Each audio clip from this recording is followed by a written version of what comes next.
कहानी बालक ध्रुव के ध्रुव तारा बनने की। स्वयंभू मनु और शत्रुपा के दो पुत्र थे, प्रियव्रत और उत्तानपाद। उत्तानपाद की सुनीति और सुरुचि नामक दो पत्नियां थीं। राजा उत्तानपाद को सुनीति से ध्रुव और सुरुचि से उत्तम नामक दो पुत्र उत्पन्न हुए।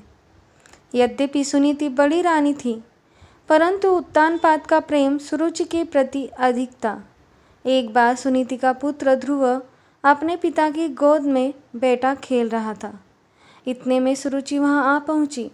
ध्रुव को उत्तानपाद की गोद में खेलते देख उसका पारा 7वें आसमान पर जा पहुंचा। सौतन के पुत्र को अपने पति की गोद में वह बर्दाश्त न कर सकी। उसका मन ईर्ष्या से जल उठा। उसने झपट कर बालक ध्रुव को राजा की गोद से खींच लिया और अपने पुत्र उत्तम को उसकी गोद में बिठा दिया तथा बालक ध्रुव से बोली, अरे मूर्ख, राजा की गोद में वही बालक बैठ सकता है जो मेरी कोख से उत्पन्न हुआ हो। तू मेरी कोख से उत्पन्न नहीं हुआ है, इसलिए तुझे इनकी गोद में या राज सिंहासन पर बैठने का कोई अधिकार नहीं है। 5 वर्ष के ध्रुव को अपनी सौतेली माँ के व्यवहार पर क्रोध आया। वह भागते हुए अपनी माँ सुनीति के पास आए तथा सारी बात बताई। सुनीति बोली, बेटा, तेरी सौतेली माता सुरुचि से अधिक प्रेम के कारण तुम्हारे पिता हम लोगों से दूर हो गए हैं। तुम भगवान को अपना सहारा बनाओ। माता के वचन सुनकर ध्रुव को कुछ ज्ञान उत्पन्न हुआ और वह भगवान की भक्ति करने के लिए पिता के घर को छोड़ कर चल पड़े। मार्ग में उनकी भेंट देव ऋषि नारद से हुई। देवर्षि ने बालक ध्रुव को समझाया, किंतु ध्रुव नहीं माना। नारद ने उसके दृढ़ संकल्प को देखते हुए ध्रुव को मंत्र की दीक्षा दी। इसके बाद देवर्षि राजा उत्तानपाद के पास गए।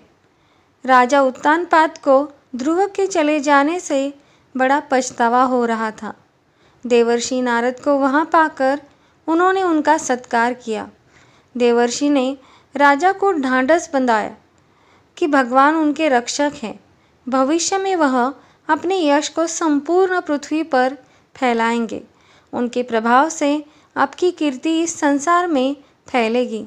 नारद जी के इन शब्दों से राजा उत्तानपाद को कुछ तसल्ली हुई। उधर बालक ध्रुव यमुना के तट पर जा पहुँचे तथा महर्षि नारद से मिले। मंत्र से भगवान नारायण की तपस्या आरंभ कर दी। तपस्या करते हुए ध्रुव को अनेक प्रकार की समस्याएं आई, परंतु वह अपने संकल्प पर अड़िग रहे। उनका मनोबल विचलित नहीं हुआ। उनके तप का तेज तीनों लोकों में फैलने लगा। ओम नमो भगवते वासुदेवाय की ध्वनि वैकुंठ में भी गूंज उठी। तब भगवान नारायण भी योग निद्रा से उठ बैठे। ध्रुव को इस अवस्था में तप करते देख नारायण प्रसन्न हो गए तथा उन्हें दर्शन देने के लिए प्रकट हुए।